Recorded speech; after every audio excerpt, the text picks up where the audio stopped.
Everyone hears Japan tsunami warning and thinks the same thing: massive wave, coastal devastation, thousands of people running for high ground. But that is not what happened off the coast of Sanriku on Monday, April 20th.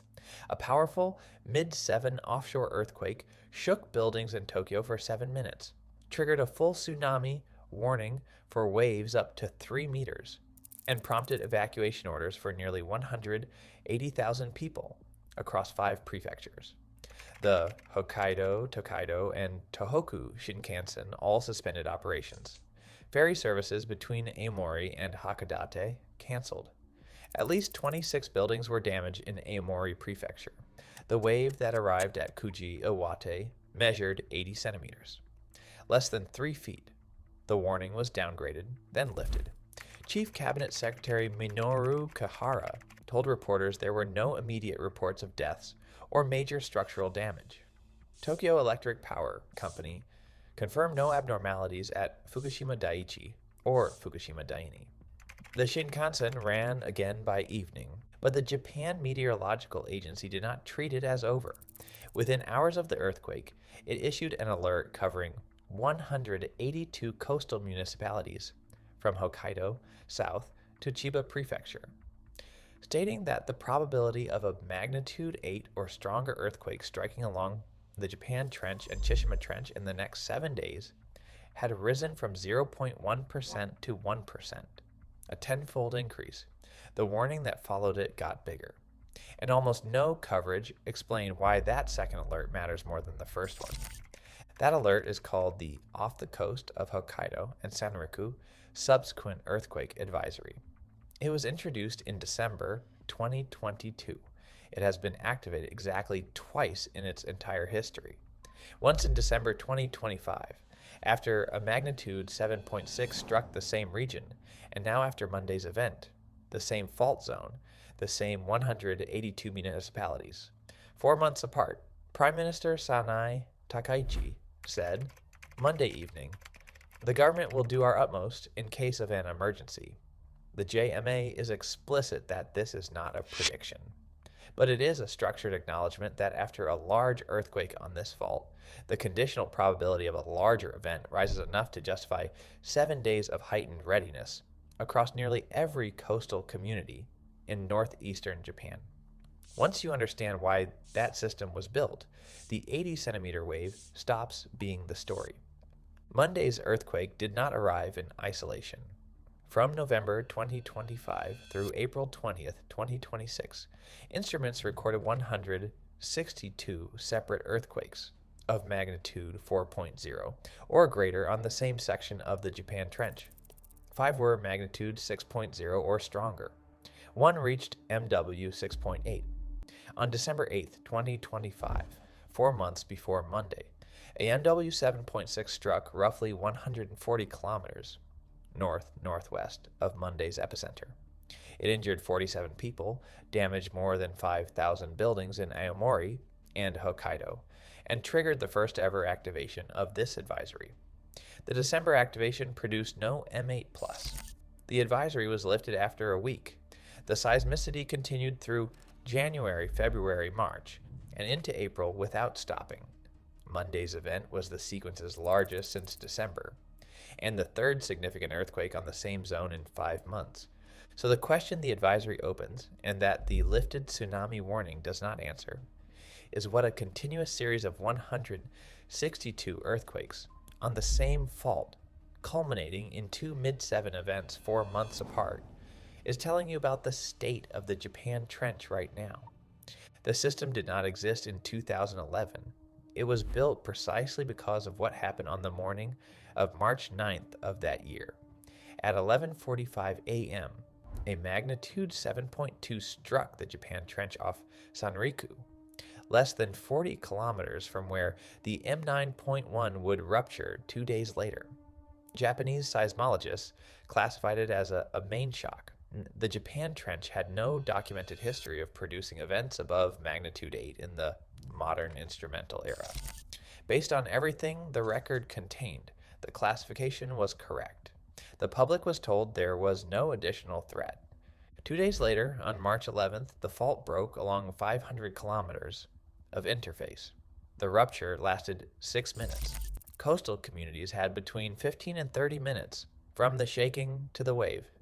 In Otsuchi, Iwate, one of the municipalities under Monday's advisory, the tsunami overtopped seawalls built after previous disasters. Approximately 10% of Otsuchi's population died. The town's mayor was killed at the municipal offices where he had gone to coordinate the emergency response. The wave at Miyako reached 40.5 meters. Approximately 18,500 people died because the M7.2 on March 9th was not recognized as a foreshock, and because no mechanism existed to treat it as one. The advisory issued Monday is a direct institutional response to that specific gap. It does not predict what comes next.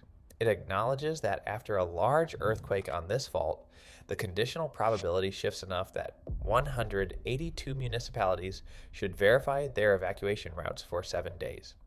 Ioannis Karmpadakis, associate professor of coastal engineering at Imperial College London, noted on Monday that even waves that do not look dramatic can still be dangerous. A description of the 80-centimeter wave that applies with equal force to the broader principle the advisory operates on. A sequence does not need to produce its largest event first. The December MW7.6 produced an 80-centimeter wave at Kuji. That advisory was lifted. 4 months later, Monday's MW7.5 produced an 80-centimeter wave at Kuji. The advisory activated again. The advisory expires April 27th. There is a particular kind of geological system that a subduction zone produces when the instrumental record is only decades old. The geological record spans 8,000 years, and the interval between catastrophic ruptures is long enough that each generation of scientists inherits a fault they have never personally seen break at full scale. The Japan Trench is exactly that system. The M9.1 in 2011 was the largest earthquake ever recorded in Japan. Before it happened, the fault was not considered capable of producing one. The advisory running until April 27th exists because that assumption turned out to be wrong. Monday's earthquake was never simply a near miss. The wave was 80 centimeters. The headline said Japan was safe. The JMA issued a week-long alert to 182 municipalities anyway, because on this fault, the last time an agency concluded there was no additional threat after a mid-7 event. It was the morning before the worst earthquake in Japan's recorded history. The sequence that produced Monday's event started in November 2025. It has now generated 162 smaller earthquakes, a magnitude 7.6 and a magnitude 7.5. The question the advisory cannot answer, and that April 27th does not resolve, is whether that sequence is finished. On March 9th, 2011, a magnitude 7.2 earthquake struck the same coast. Japanese seismologists classified it as the main event. 2 days later, the M9.1 hit. The advisory they are issuing now, the one covering 182 municipalities until April 27th, is the system they built because they did not have one then. It is a week-long window, not a prediction. The Japan Trench does not work on a schedule. The 182 municipalities in the advisory are not an abstraction. They stretch from Hokkaido's Pacific coast in the north, where fishing towns built on narrow bays have known for generations that the ocean can arrive without much warning, south through Aomori, Iwate, Miyagi, Fukushima, Ibaraki, and Chiba. That is nearly the full length of Japan's northeastern Pacific coast.